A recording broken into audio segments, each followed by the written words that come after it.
This week on Bragg Boat Business, we welcome to the studio Lori Peterson of Channegel. Lori is a first responder in the city of Calgary who has a passion for mental health advocacy. Her startup, an apparel company called Channegel, donates 15% of all proceeds to various mental health support organizations. It's a very worthy cause and one she should be commended and supported for. Enjoy. Welcome, Lori. Hi, thank you for having me. Yeah, welcome to Bragg Boat Business. Thanks for coming on. It's exciting to have you here. Kind of a special edition for us. Yes, yeah, thank you for allowing me to be here, even though I'm not based out of Bragg Creek. That's okay. That's okay. I think the topic that you're bringing to the table today is going to resonate with a very wide audience. So I think it's a good cause to support, and we appreciate your coming on there. Thank you. So tell us about Lori Peterson. How did you end up to be on a small podcast in Bragg Creek, Alberta? You know, I have no idea. I think I'm just kind of going with the motions and trying to follow the next best step. So here we are. Good stuff. Yeah, but I'm a paramedic and I've got a big passion for mental health. And I think my passion for mental health started when I kind of went through something through my paramedic journey that caused me to struggle with my own mental health. And since then, I've just had such a deep passion for helping people that go through that, because I think it's one of those things that you don't really understand it until you understand it. And I just want to bring light and a little bit of awareness to people that are struggling with this, maybe help people feel more seen and know that they're not alone, and also create a difference in the world with like being able to fund some more resources available to people that are struggling. Good. No, that's very commendable. Yeah. Very commendable. So that's how Channegel became a thing. Yeah, that is how Channegel became a thing. I think I kind of started this maybe a little bit too early. That would be something that I think I've learned. Like, You think so? Yeah. I made like naturally a lot of mistakes with it, but that's every small entrepreneur. That's just how it goes. You make mistakes and you build from there. Exactly. You kind of don't. You just learn on the way is like what I'm learning about. So it's been a tough journey, but I'm glad that I'm here and I'm glad that I'm sticking through it. And good. Yeah, absolutely. And that's half the battle of starting things is just go. It may not be perfect. You might make some mistakes, but you just get started on it. Exactly. And then you can fix it down the road. Yeah. So tell us a little bit about Channegel and the business. So originally I started with selling clothing, and the whole point of the business is so that we donate 15% of profits to mental health resources or things that are available to people so that they can get more knowledge or educate themselves or get free therapy. And I really want to almost be like a funder. Like I want to fund these other places that are helping people with their mental health and through everyday struggles so that people have access to tools. And I think the more that these places have money, the more resources they're able to push out to people, and the more they're able to kind of help people on the day to day. And so that's the main purpose, is that we can kind of help fund places that are doing a really good job at helping people already. We've just been donating to like places that we look up and that we know need help. I have a list on my Instagram of all the places that we've donated to in the past. And so if you want to follow on our Instagram, there will be a highlight of all the donations that we've made. And you can go on there and see everywhere that we've donated to in the past. Since I did start the business in Saskatoon, a lot of them have been Saskatoon local business based. But one of our first ones that we've donated to was CMHA, Canadian Mental Health Association.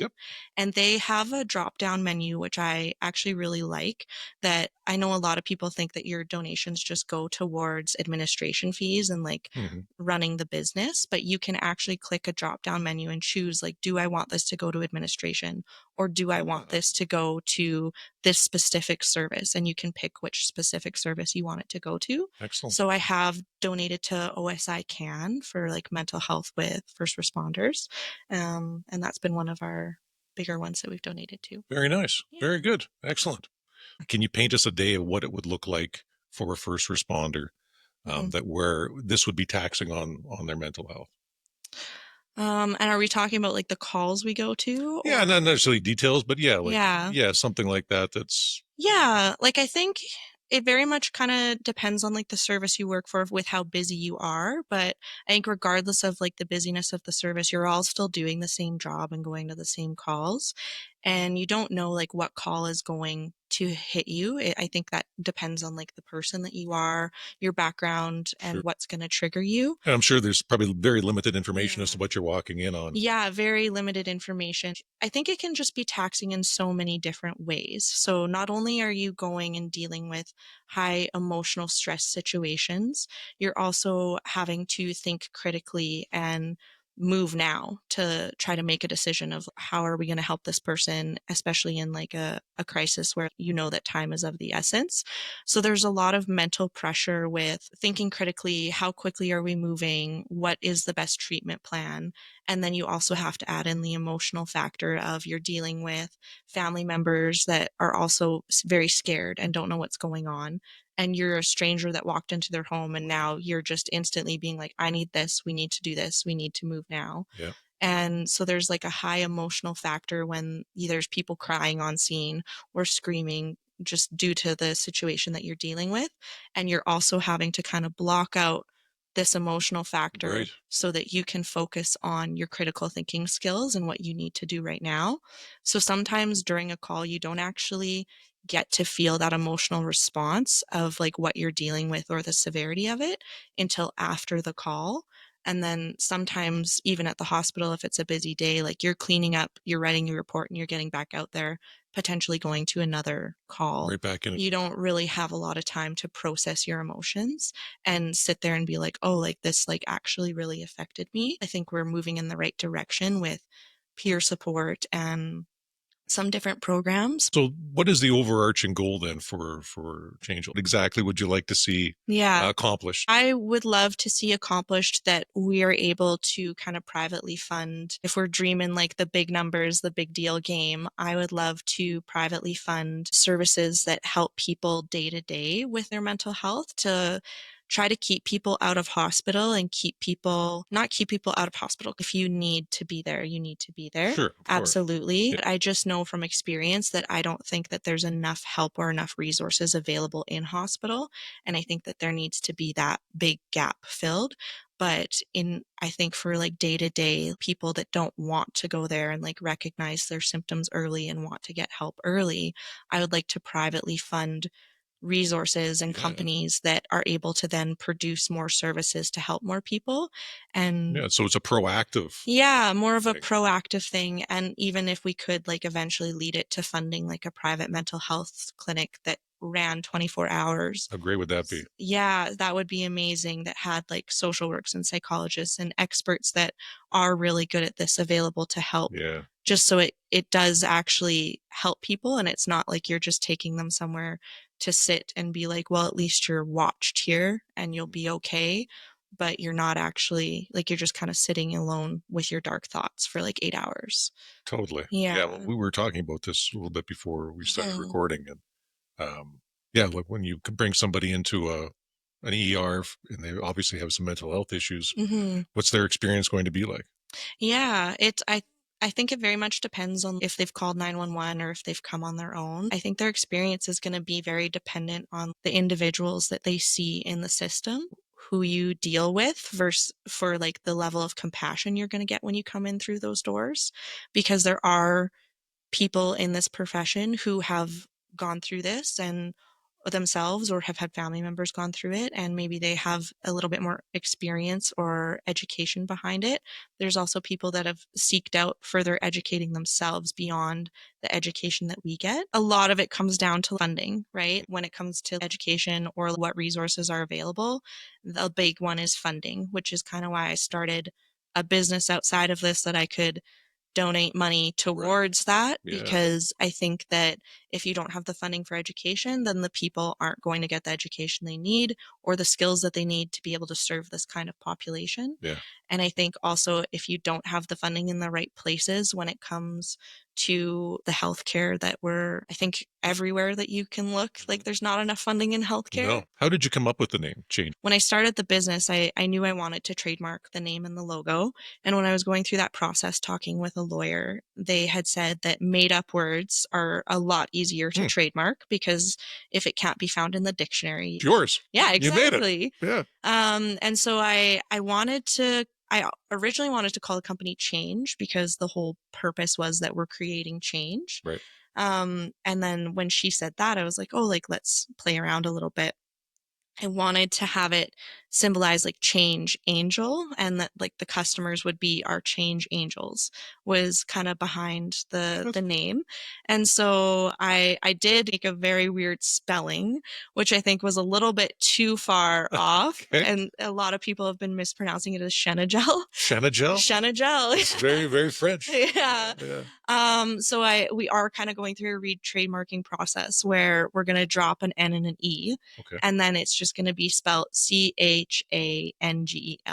to more symbolize the change and angel in the name. Gotcha. Yeah. That makes sense. Mm-hmm. And it's a very cool logo. It's very simplistic. I love that. Yeah, it looks great. And you're wearing some of the jewelry that I am, you produce as well. Yeah, this is our necklace. It's one of our main like price points. We sell out of them quite quickly. And the new ones that we're getting made with the new name will be coming in next month in August. Very cool. So we'll be relaunching with those. Excellent, excellent. We'll make sure the links are all up for your website. Yes, and all that too. Thank you. For sure. It's been a big learning curve with talking to suppliers and maybe dealing with like hiccups of things not working out and the whole cost of everything. That was a big adjustment. Changel, how long has the company been in since 2022. 2020. So 3 years now. Just fresh out of COVID. It's been a good journey. I've had lots of ups and downs. I think just like the entrepreneurial struggles are universal to everyone. Yes. So just a big learning curve, but it's been good. And 100% online sales? 100% online. We have done one physical pop-up shop. That was our most successful sales event. And that gave me some motivation to kind of keep going because I have had some doubt periods where I'm like, is it working? Of course, like, You know what? I've spent so much money. And that's normal as an entrepreneur. And so it was really successful and I was really proud. We sold our first over $1,000 there. Nice. Which in one day, and I was like so excited about that. That's a pretty big deal when you're like first starting out. And that was the first time I've made over $1,000 with the business. So that's awesome. I was really excited with that. So I would like to get into more vendor events and getting in front of people so that people can see our business and our products. If people currently, with it being all online, if people don't see it in front of them, they don't know that it exists. They don't know who we are. So I'd like to do a few more vendor events. Eventually maybe have a store would be wonderful. That would be nice. Yeah. You got to watch the overhead right now though. Yeah, maybe here in Bragg Creek. Maybe we have a farmer's market every weekend. That's there's lots of jewelry and things like that, booths and whatnot that are set up there. So where was the pop-up store? The pop-up store was in Saskatoon. I actually did it at a fitness competition that's for first responders. Oh, perfect. Yeah, it's a fitness competition I competed in the first 2 years it was running. And all of the first responders get together and they compete against each other in a fitness competition to raise money for mental health. Like a CrossFit kind of? CrossFit kind of competition. Okay, all right. And so I competed in it the first 2 years with my teammates from paramedicine, police, and fire. And then the third year I asked them, because I was no longer competing as an athlete, I asked, like, can I have my booth here since I'm donating to mental health, you guys are donating to mental health, we're kind of in the same ballpark. Right. And they were like, absolutely, like, we'd love to have you. And that was a really good event for us. Nice. Yeah. Excellent. That's good. That's good. Well, it's thinking outside the box. Yeah. To get the name out there. Yeah, absolutely. And it was just a really cool event to be a part of because I had competed in it in the past and I knew so many people. It was very connected to my heart to be there. Yeah. And you're well supported. Yeah. You start out in a warm environment like exactly. that. And all those like athletes that I'm competing with, they're all similar minded and like-hearted people. They want to see this change with mental health as well. So is it just you involved in the business or is there anyone else? It is just me. Just you, a solopreneur. Yeah. I think maybe that's why some challenges have been so hard. I don't have a mentor, so I've honestly been looking at reels of entrepreneurs and like what's their journey been like and how do I grow. That's actually a great tool. Like YouTube's a Yeah. fantastic tool to learn. Yes, it is. Yeah. Absolutely. What kind of challenges have you had to overcome so far? A lot to do with the cost of things, Mhm. a lot to do with suppliers and communicating with them, and just recognizing like how long things take. Right. From the time that you start communicating with a supplier to the time that your product is in front of you, finalized, ready to go, there's actually so much in between that whole process. Are we talking 3, 4, 6 months, a year, or? Oh my goodness. I think it really depends. I think one of the things that I really struggled with was finding one supplier and trying to stick with them instead of trialing Jumping multiple around. suppliers and seeing which one works best for you. And I put all my eggs into one basket with a supplier. And we had done a couple samples and I really liked the samples from them, but then they had kind of dropped the ball when it came to receiving orders that I had paid for. Oh, And I'm learning that that isn't unique to me. Like that is just kind of part of like the entrepreneurial experience okay. is there's going to be hiccups with like shipping and getting the supplies. And maybe you get an order after you've approved a sample, but then the order comes wrong. Yeah. And then you have to ship back the whole order. And so I dealt with a lot of that where even like with these necklaces, we got the samples finalized. They looked really good. We did a pre-sale while the necklaces were in shipment. And then I got the shipment and all the necklaces were damaged. Oh, no.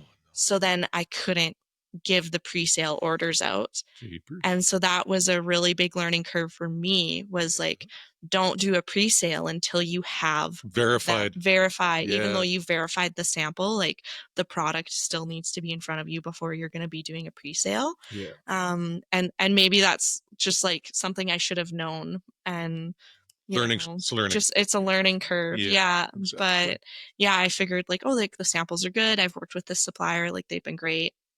And then the samples just kind of came damaged. And I don't know whether it happened in shipment or what happened, but then Like, what happened to them? I mean, they ended up all scratched. ugh. So they were all scratched. And then I was like, these are all wrong. And Oh, like no. people have already waited for like 3 weeks for them. And then I had to deal with like sending them back, ordering new ones. It was just a huge headache. Yeah. And so I think that was like a big learning curve. So now you've kind of got that smoothed out. Now you've got a good Yes. supplier. Yeah. So I'd say give yourself more time would probably be like my biggest advice to somebody is like give yourself more time during the setup process to make sure like you have everything exactly the way you want before you launch. I know that like you do have to just start and do and learn along the way. Of course. But maybe I jumped the gun with launching and I didn't put enough into like the pre-production part of things. Well, Yeah. good lessons. Yeah, good lessons. Exactly. We just got to take them in stride. Yeah, totally. Totally. What's your proudest business moment so far? I think my proudest business moment would have been being at the fitness competition and selling. Our first day, I think we sold over $1,000.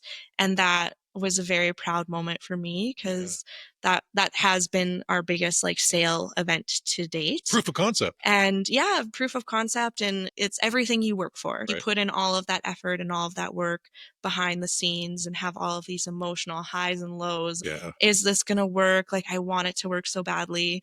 And then when you see that result in front of people, like, oh, people are interested, they are buying, like, it wasn't all for nothing kind of moment. That was my proudest moment. Oh, that's good.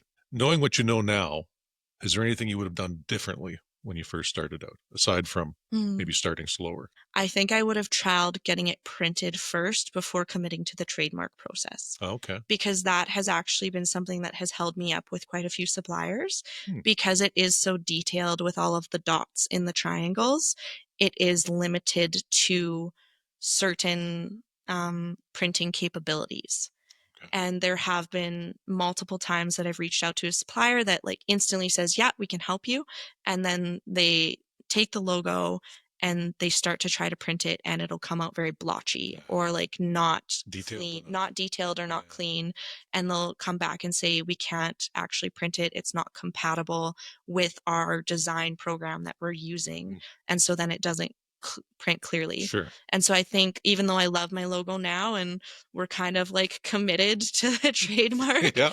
I think I would practice with multiple different styles of logos and see which one prints the easiest and which one prints the best, so that then okay, this one's going to work with multiple suppliers, multiple different design printing capabilities, so that then you don't have that hurdle or that hiccup. Right. Yeah. Yeah. Okay. So the logo for Mhm. Changel is very unique as well. Maybe to speak a little bit about that. It is, yeah. So when I started my paramedicine career, we used to have to write on paper PCRs, especially if you worked in a rural community. And some rural communities still do paper PCRs.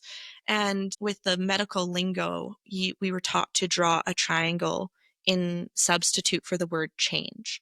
Hmm. So if you were going to write down that something you treated a patient with changed their condition, like they were struggling to breathe, you gave them an inhaler, then you would write down change, but you would put a triangle. You would just write a triangle. Shorthand. Yeah, and then put inpatient condition. And every time I wrote these triangles, or I'd be sitting in a hallway on a long delay, I just kept writing these triangles with the word change in my mind. And I was like, I wonder if these triangles could actually create change in a different way or mean change in a more meaningful way. And then I started to play around with the word change, changeable triangles, and that's kind of how I Okay. came up with the name. Very Just cool. my little back hallway thoughts. Yeah. No, it's very unique. Yeah. It's got a great story behind it too, which is Yeah. nice. Where can listeners find you online? Listeners can find me online at www.channegel.com. And that's our website, or we have an Instagram and a TikTok as well. Eventually, the name will change, but if you follow us now, then you won't have to worry about You'll it get later. the news when it does. Yeah. All right. Cool. Yeah. I got some personal questions for you Yes. now. All right. Help us get to know Lori a little Okay. better. Okay. Do you believe in Bigfoot? Oh, I don't know. Do I believe in Bigfoot? I guess anything is possible. I'm gonna go with the current answer of no, but No? I'm open. Okay. I'm All right. open to it. Like I'm still looking for somebody who if does. So. if someone shows me a picture of Bigfoot, I'll eat my words. All I will right. eat my All words. right. All right. Good. What did you want to be when you grew up? Oh wow. I wanted to be an actress originally Is that when I right? grew up. I did not want to be a paramedic till later in life. Okay. Yeah. Interesting. So we definitely went a way different way. All right. Well, there's still time if you want to change careers. What did your parents want you to be? I don't know. No? Like I think my mom just was like Just be happy and get out of my house. Yeah. maybe not so much, but yeah, I don't know what she wanted me to be. I'd actually have to ask her. Yeah. Yeah. All right. Good enough. Yeah. What was your first job? My first job was at Bentley Leather. It was a baggage and luggage store. I worked there when I was 15. Nice. Yeah. I love a good suitcase. Yeah. What was your favorite job? Oh, wow. This is so hard. I'll answer my favorite place to work as a paramedic so Sure. far. Okay. My That's good. favorite place to work as a paramedic has been Saskatoon. Yeah. And I think mostly just because I am new to Alberta, I don't have like enough of like the experience here yet. But Right. I've made so many lifelong friends from there. Yes. Yeah. Yeah. And then I think like if it were my favorite job, probably my security job that I worked. Is that right? I was a mall cop for 7 years. No way. Yeah. And that was a Paul very Blart. I was Paul Blart for 7 years. I think that would be Without the segue. Yeah. Yeah. That would be my favorite job outside of Really? paramedicine. Yeah. Okay. Why was that such a fun job? I think it was just we had a good group of people. I Yeah. had a really good boss. Like he was excellent. I learned a lot from him.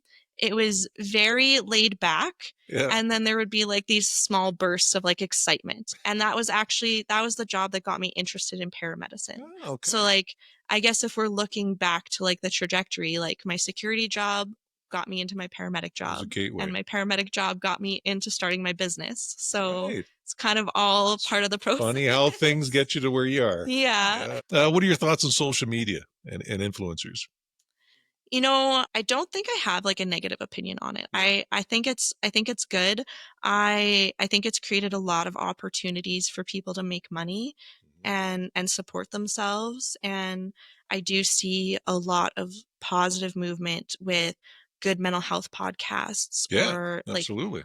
people who are trying to encourage, or therapists that are giving free education on social media. And so I think you really do just have to control your algorithm and tailor it to like what you're wanting to learn, so that you aren't like hovering on those nonsense posts. And like Right. for me, like I very much am on kind of on like self-help entrepreneur Sure. like So reels that's and what you're fed. TikTok. You're fed a lot of that stuff. Yeah, and To- so I think if you want to control your algorithm to so that you're seeing more of what you want, then you can. Yeah. And I do think that there's a good side to social media. It can be. Yeah. Absolutely. Thank you very much, Lori. Thank you very much for having me. This was wonderful. Absolutely. Yeah. We want to help get the name out, Yeah. Channegel out Yeah. to everybody and get them to know it. Yeah. And we wish you the best of success in raising money for mental health. Yeah, thank you so much. Thank you for having me and giving me a platform to share my experiences on. Right on. Yeah. Oh, yeah. Thanks, Lori. Awesome. Thank you. Thank you, Lori, and we wish Channegel continued success. If you would like to support mental health in our area, check out Lori's offerings and the organization she supports with Channegel on her website or on Instagram. Links are in the show notes. Next week, we welcome Beaver Tooth Mulching to the Bragg Boat Business Studio, Dennis and Tess Kaltenbrunner, to talk all things acreage forest maintenance. Have a great week.